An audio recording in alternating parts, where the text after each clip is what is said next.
Hello friends, मैं रोशन और आज हम लोग देखेंगे बीएड फर्स्ट ईयर का जो पेपर 5 है अर्थात C5 अनुशासन एवं विषय की समझ। इसका एक इम्पॉर्टेंट क्वेश्चन है जो कि 2021 में आने की इसकी पूरी संभावना है।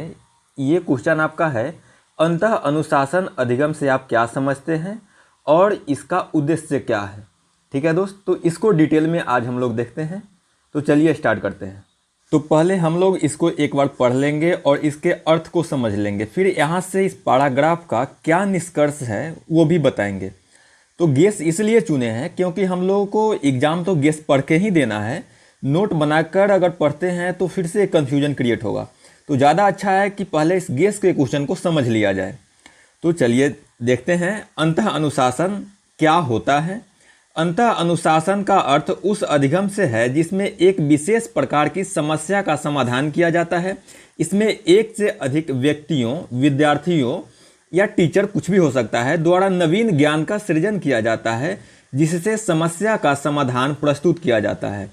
तो यहाँ से ये बात पता चला कि अंतः अनुशासन मेन रूप से एक ऐसा शिक्षण अधिगम प्रणाली है, सीखने की एक ऐसी विधि है जिसमें दो या दो से अधिक व्यक्ति मिलकर एक निष्कर्ष को निकालता है और ये जो निष्कर्ष होता है ये किसी समस्या का समाधान होता है। बस ये इतना ही बोल रहा है। इसमें अधिगम का मुख्य उद्देश्य नवीन ज्ञान का सृजन करना होता है जो कि किसी समस्या का समाधान प्रस्तुत करता है। यहाँ पर इसका मतलब है कि दो या अधिक क्षेत्र का विशेषज्ञ, अलग अलग क्षेत्र का विशेषज्ञ एक पार्टिकुलर चीज़ पर विचार करता है और वहाँ से निष्कर्ष निकालता है। जैसे एक हम एग्जाम्पल लेते हैं कि मान लीजिए भुखमरी को अपने देश में ख़त्म करना है, तो क्या होगा कि फूड ग्रेन को, मतलब जो पैदावार है अन्न का, उसको बढ़ोतरी करना होगा। तो उसमें एक तो भूगोलवेत्ता का भी आवश्यकता पड़ेगा कि हमारे यहाँ का वातावरण कैसा है।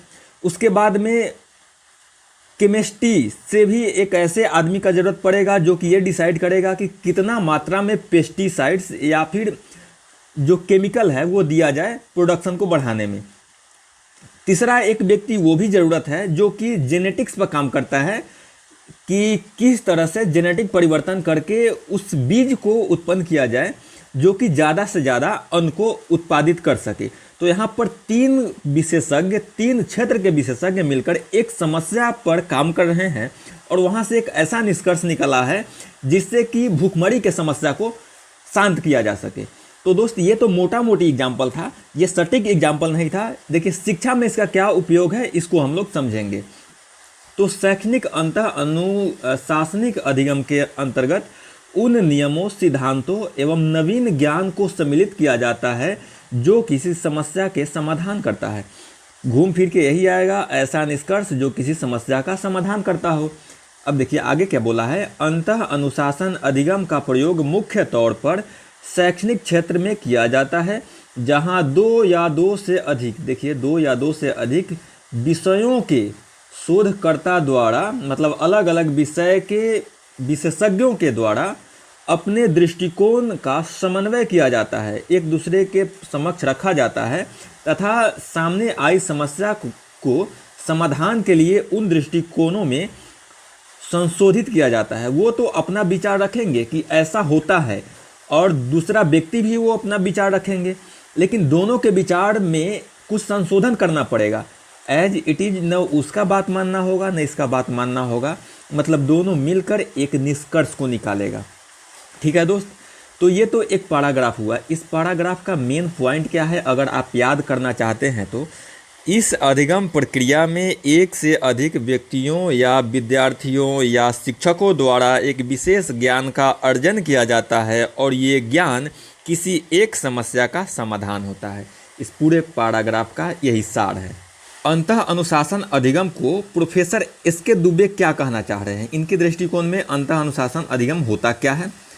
तो ये बोल रहे हैं, अंतः अनुशासन अधिगम का आशय उन नियमों, सिद्धांतों से है जो कि शिक्षा के माध्यम से, किस माध्यम से, शिक्षा के माध्यम से सामाजिक, राजनैतिक, आर्थिक एवं सामाजिक व्यवस्थाओं में सहसंबंध, मतलब दोनों में संबंध स्थापित करना, किस प्रकार से संबंधित है ये विषय, तथा अंतः अनुशासन स्थापित करने में सहायता करता है जिससे एक ओर शिक्षक का कार्य एवं व्यवहार सर्वोत्तम होता है तो दूसरी ओर छात्रों का सर्वांगीण विकास संभव हो पाता है, जिससे एक विकसित एवं समृद्धशाली राष्ट्र का निर्माण होता है।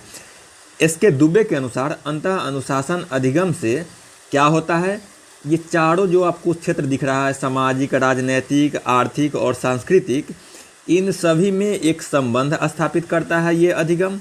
और दूसरा का ये करता है कि शिक्षक और विद्यार्थी दोनों में सर्वांगीण विकास को भर देता है, मतलब उत्पन्न कर देता है। इसका सार यही है कि इसके दुबे बोलते हैं, इनके अनुसार अंतः अनुशासनिक अधिगम का मतलब है एक ऐसे नियम या सिद्धांत से जो सामाजिक, राजनैतिक, आर्थिक एवं सांस्कृतिक समस्याओं को सुधार करते हुए उसके बीच संबंध स्थापित करे। इस प्रक्रिया में क्या होता है, शिक्षक और विद्यार्थी दोनों का सर्वोत्तम एवं सर्वांगीण विकास होता है। बस इतना ही है। अब देखिए दोस्त, ये अंतः अनुशासन अधिगम जो है, यहाँ पर इसका उद्देश्य दो भाग में बंट गया है। यहाँ पर हम लोग शिक्षा के परिप्रेक्ष्य में इसको देख रहे हैं अंतः अनुशासन अधिगम को। तो यहाँ पर मेन दो बॉडी होता है, एक होता है शिक्षक और दूसरा होता है विद्यार्थी। तो अंतः अनुशासन अधिगम प्रक्रिया है, ये शिक्षक को भी लाभान्वित करता है और विद्यार्थी को भी लाभान्वित करता है। तो हम पहले अभी देख रहे हैं शिक्षक को किस प्रकार से ये लाभान्वित करता है, मतलब शिक्षक के लिए इसका क्या उद्देश्य है। अब हम लोग देख रहे हैं कि शिक्षा के लिए अंतः अनुशासन अधिगम क्या उद्देश्य रखता है। तो यहाँ पर अंतः अनुशासन अधिगम जो है, इस चीज़ को एक मोटा मोटी समझ लीजिए कि इसका मतलब चिंतन मनन आप मान के चलिए। अंतः अनुशासन अधिगम का मतलब चिंतन मनन। मैं खुद एक फिलॉसफी का स्टूडेंट हूँ, तो you can blindly trust me. तो ये बाल के खाल को छीलने वाला जो काम होता है, ये फिलॉसफी में होता है। मेन रूप से इसका अर्थ जो परिभाषा है वो है, लेकिन मोटा मोटी अंतः अनुशासन अधिगम का मतलब आप मान के चलिए कि चिंतन मनन मान के चलिए। अब ये किस तरह सभी पर एकदम सटीक बैठेगा, वो हम एग्जाम्पल से आपको दिखाते हैं। तो पहला जो बोला है कि ये शिक्षण को प्रभावशाली बनाता है। वर्तमान समय में अधिगम का क्षेत्र बहुत व्यापक है, एक ही सब्जेक्ट का जो विषय है बहुत व्यापक है। तो ऐसे में क्या है कि एक टीचर एक ही विषय का विशेषज्ञ होता है और उस विषय को पढ़ाता है। तो आगे बोला है, एक शिक्षक द्वारा जब इतिहास या भूगोल या जीव विज्ञान में शिक्षण कार्य किया जाता है तो छात्र द्वारा उनसे वह प्रश्न भी पूछे जा सकते हैं जो कि अन्य विषय से संबंधित है। मान लेते कोई टीचर जो है इतिहास का शिक्षक है, लेकिन हो सकता है उससे साइंस का भी प्रश्न पूछा जा सके किसी विद्यार्थी के द्वारा।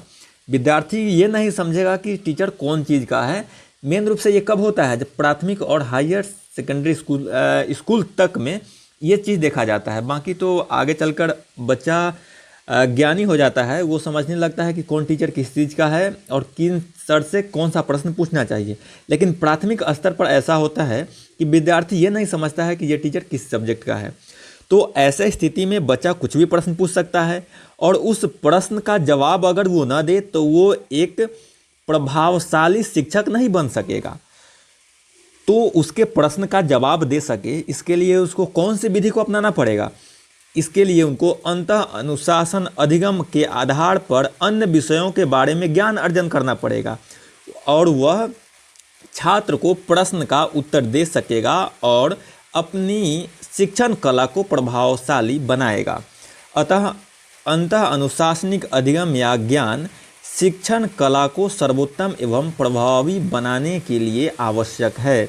तो कुल मिलाकर यही बात है, इसका सार यही हुआ कि इस शिक्षण विधि के प्रयोग से एक शिक्षक अपने शिक्षण विषय से अलग दूसरे प्रश्नों का भी उत्तर दे सकने में सक्षम होता है।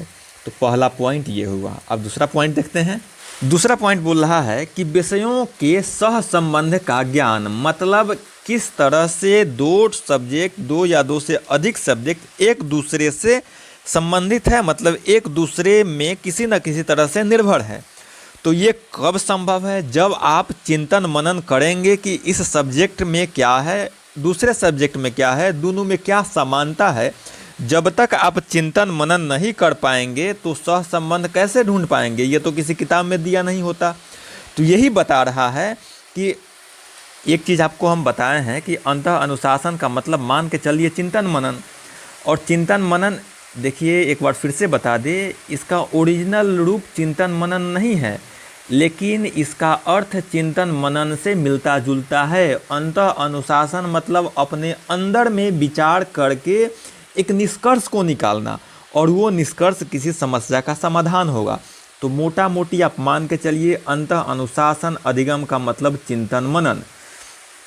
तो ये विषय क्या बोल रहा है, अंतः अनुशासन ज्ञान के माध्यम से विभिन्न विषयों में सह संबंध का ज्ञान शिक्षक को होता है। जैसे कि विज्ञान संकाय के समस्त विषय एक दूसरे से सह संबंध रखते हैं। किस प्रकार सह संबंध रखते हैं, विज्ञान होता ही वो है कि किसी भी सब्जेक्ट का क्रमबद्ध ज्ञान को हासिल करना विज्ञान होता है। विज्ञान में प्रयोग किया जाता है, यहाँ पर एक क्राइटेरिया होता है जिसके विज्ञान के सभी विषयों को फॉलो करना होता है। तो किस तरह से ये किसी न किसी तरह से संबंधित है, ये संबंधित है, इसकी जानकारी कब मिलेगी, जब हम चिंतन मनन करेंगे। आगे बोला है, अतः शिक्षक भौतिक विज्ञान का शिक्षण करते समय भौतिक विज्ञान के विशेष रूप से ज्ञान अर्जन करता है। अगर कोई टीचर फिजिक्स का है वो तो फिजिक्स के बारे में विशेष ज्ञान को पाएगा ही, उसके बारे में उनको ज्ञान होगा ही। इसके अलावा अन्य विज्ञान के बारे में सामान्य जानकारी रखेगा, जिससे आवश्यकता के अनुसार भौतिक विज्ञान शिक्षण में अन्य विज्ञानों के प्रकरणों का उपयोग किया जा सके। अगर टीचर में नॉलेज है तो फिजिक्स पढ़ाते पढ़ाते वो केमिस्ट्री और बायोलॉजी का भी एग्जाम्पल लेके फिजिक्स को पुष्टि करेगा। तो यहाँ से ही बोल रहा है ये लाइन कि विज्ञान के बारे में सामान्य जानकारी रखता है, क्या, अन्य विज्ञान के बारे में, जिससे कि आवश्यकता अनुसार भौतिक विज्ञान के शिक्षण में अन्य विज्ञानों के प्रकरणों का उपयोग किया जा सके। ये याद रखिएगा कि अंतः अनुशासन अधिगम के माध्यम से एक शिक्षक बहुत सारे विषयों के आपस के संबंध को समझ पाता है या ज्ञान को हासिल कर पाता है। इस पॉइंट का बस इतना ही मतलब था। अगला पॉइंट है विषयों के समन्वय का ज्ञान। समन्वय मतलब ये किस कड़ी में जुड़ा हुआ है। तो अंतः अनुशासन का मतलब हम बताए हैं चिंतन मनन। चिंतन मनन के माध्यम से एक शिक्षक को प्रत्येक विषय के अन्य विषयों से सहसंबंध के बारे में ज्ञान हो पाता है, जिसके परिणाम स्वरूप वो अपने शिक्षण में आवश्यकता अनुसार अन्य विषयों का समन्वय कर सकता है। इस पॉइंट का सार यही है कि इस अधिगम माध्यम से शिक्षक कई विषयों में एक संबंध को जान पाता है, अर्थात सभी विषय में किसी न किसी तरह से एक दूसरे से एक संबंध रखता है। इसका मतलब बस इतना ही है। अगला जो पॉइंट है, सामाजिक समस्याओं के समाधान के योग्य बन जाता है। कौन? टीचर बन जाता है। जब जाहिर सी बात है अपने अंदर में वो विचार करेगा, चिंतन मनन करेगा, तो सामाजिक समस्या का समाधान तो वो कर ही पाएगा। तो यहाँ पर देख लेते हैं, ज़्यादा कुछ नहीं है। सामान्यतः अनेक प्रकार की सामाजिक समस्याएं शिक्षक के समक्ष उत्पन्न होता है, जिसका समाधान किसी एक विषय या संकाय के माध्यम से नहीं हो सकता है। इस स्थिति में शिक्षक को अंतः अनुशासनिक ज्ञान का सहारा लेना पड़ता है। मान लेते हैं समाज में कोई समस्या उत्पन्न हुआ, तो उस समस्या का समाधान फिजिक्स नहीं है, उस समस्या का समाधान केमिस्ट्री नहीं है, उस समस्या का समाधान इतिहास नहीं है, बल्कि उस समस्या को हल करने के लिए अपने समस्त ज्ञान का, समस्त बुद्धि का अप्लाई करना होगा और चिंतन मनन करके उस समस्या का समाधान कर पाएंगे। अगला जो पॉइंट बोल रहा है, शिक्षण अधिगम प्रक्रिया का विकास। शिक्षण अधिगम प्रक्रिया है मतलब सीखने की जो प्रक्रिया है उसमें विकास। किस तरह से विकास करता है ये? अंतः अनुशासनिक ज्ञान मतलब चिंतन मनन का ज्ञान के आधार पर ही प्रभावी शिक्षण अधिगम प्रक्रिया का जन्म होता है। चलिए ठीक है। अंतः अनुशासनिक व्यवस्था में शिक्षक द्वारा उन शिक्षण विधियों का उपयोग किया जाता है जो क्रमबद्ध एवं सुसंगठित रूप से होती है, तथा अधिगम गतिविधियों के निर्धारण में भी इस तथ्य को ही ध्यान में रखा जाता है। मतलब ये हुआ दोस्त कि मान लीजिए हमको गुना किसी बच्चा को सिखाना है, मैथ में गुना हम सिखा रहे हैं, उससे पहले क्या करना होगा, हमको जोड़ और घटाव सिखाना पड़ेगा। और जोड़ घटाव सिखाना है, ये बात शिक्षक के दिमाग में कहाँ से आएगा? जब तक वो चिंतन मनन नहीं करेगा, जब तक वो ये चीज़ नहीं समझ पाएगा कि गुना में जोड़ और घटाव का भी ज़रूरत पड़ता है, तब तक वो विषय में क्रमबद्धता नहीं ला सकेगा। क्रमबद्धता नहीं लाएगा तो हो सकता है पहले गुना पढ़ाए फिर जोड़ पढ़ाए, या मतलब ये क्रमिक रूप में ना जाकर इधर उधर पढ़ाएगा, जिससे कि सुसंगठित ढंग से बच्चा में ज्ञान नहीं आ पाएगा। और इससे शिक्षक में इतनी एबिलिटी हो जाती है कि पहले क्या पढ़ाए और किस तरह पढ़ाए कि बच्चा में एक क्रमिक ज्ञान का विकास हो, एक व्यवस्थित ढंग से उसको शिक्षा दिया जा सके। तो आगे बोला है, परिणाम स्वरूप छात्रों का अधिगम स्तर उच्च एवं अच्छा होता है तथा शिक्षण अधिगम प्रक्रिया प्रभावी रूप से संपन्न होता है। इसका जो सार पॉइंट है वो ये है कि अंतः अनुशासन अधिगम शिक्षक को वैसा तरीका अपनाना सिखाता है जो कि विषय में क्रमबद्धता एवं सहसंबंध को स्पष्ट करता है। बस एक लाइन यही याद रखना है। तो छठा पॉइंट बोला है उचित शिक्षण विधियों का उपयोग करना। जब तक टीचर ये चिंतन मनन नहीं करेगा कि नर्सरी के बच्चा के लिए व्याख्यान विषय मतलब लेक्चर मेथड ज़्यादा उपयुक्त है या खेल मेथड, तब तक वो बच्चा को ठीक से नहीं पढ़ा पाएगा। मतलब कि किस स्टैंडर्ड को बच्चा को किस तरीका से पढ़ाया जाए, किस विधि का प्रयोग करके पढ़ाया जाए, ये कब डेवलप होगा? जब वो चिंतन मनन करेगा, अर्थात अंतः अनुशासनिक अधिगम का उपयोग करेगा। तो यही बात बोला है, अंतः अनुशासन अधिगम के आधार पर ही छात्रों के लिए शिक्षक द्वारा उचित शिक्षण विधियों का उपयोग किया जाता है। जैसे कि प्राथमिक स्तर पर इस शिक्षक द्वारा खेल विधि का उपयोग किया जाता है। अब प्राथमिक इस स्तर पर बच्चा को उसको पढ़ना नहीं आ रहा, अगर टीचर यहाँ पर लेक्चर मेथड का उपयोग करे तो क्या वो बच्चा समझ पाएगा? कभी नहीं समझ पाएगा। तो किस बच्चा को किस मेथड से पढ़ाया जाए, इसकी जानकारी कहाँ से आएगी? चिंतन मनन से आएगी, अर्थात अंतः अनुशासनिक अधिगम के माध्यम से आएगा। अगला एग्जाम्पल है, तथा उच्च प्राथमिक स्तर पर प्रयोग प्रदर्शन विधि का उपयोग करें। प्रयोग मतलब जैसे हम लोग 8, 9, 10th में जाते हैं तो केमिस्ट्री में जाकर लैब में कुछ प्रैक्टिकल करते हैं, लेकिन वही नर्सरी के बच्चा को प्रैक्टिकल में नहीं ले जाएंगे। वहाँ पर वो हाथ पांव पका लेगा, सीखेगा तो कुछ नहीं, लेकिन अपना ही नुकसान कर लेगा। तो किस स्टैंडर्ड पर कौन सा विधि अप्लाई हो, इसकी जानकारी कहाँ से आएगी? चिंतन मनन के माध्यम से ही आएगी। हमारा जो 7वां पॉइंट है वो है शैक्षिक समस्याओं के समाधान की योग्यता टीचर में डेवलप हो जाता है कि अंतः अनुशासन अधिगम के माध्यम से शिक्षक शैक्षिक समस्याओं का समाधान करने के योग्यता प्राप्त करता है। अनेक अवसरों पर यह देखा जाता है कि किसी प्रकरण को स्पष्ट करने में उसी संकाय के अन्य विषयों की सहायता की आवश्यकता होती है या किसी अन्य संकाय के विषय की सहायता की आवश्यकता होती है। जैसे हम मान लेते हैं कि इतिहास पढ़ा रहे हैं, वहाँ पर मनोविज्ञान का भी सहारा लेना पड़ता है। जैसे कि बाबर भारत में जब आया था मात्र 10,000 सैनिक के साथ आया था, लेकिन 1 लाख के सैनिक का जो इब्राहिम लोदी का सेना था उसको भी हरा दिया। तो यहाँ पर एक साइकोलॉजिकल प्रेशर भी था। तो अगर टीचर को पढ़ाना है इतिहास और बच्चा को अच्छा से समझाना है तो वहाँ पर मनोवैज्ञानिक दृष्टिकोण को भी अपनाना पड़ रहा है।